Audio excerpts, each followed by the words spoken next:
নমস্কার, আমি doctor Shankhadeep Pramanik, senior consultant cardiothoracic surgeon in Ruby general hospital.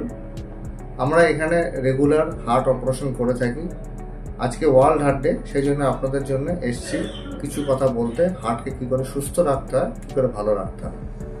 আমরা ইদানিংকালে আমরা দেখছি যে হার্টের অসুখটা ইয়াং জেনারেশনের ক্ষেত্রে বেশি হচ্ছে।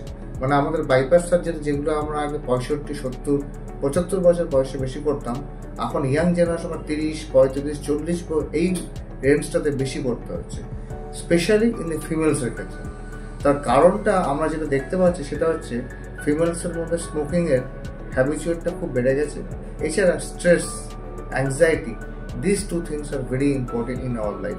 এই দুটোর জন্য কিন্তু আমাদের মারাত্মকভাবে একটা হার্টের অপারেশনের জন্য কিন্তু ইসকেমিক হার্ট ডিজিজ হচ্ছে এবং পেশেন্টটাকে সেই জন্য হার্টের অপারেশন করতে হচ্ছে।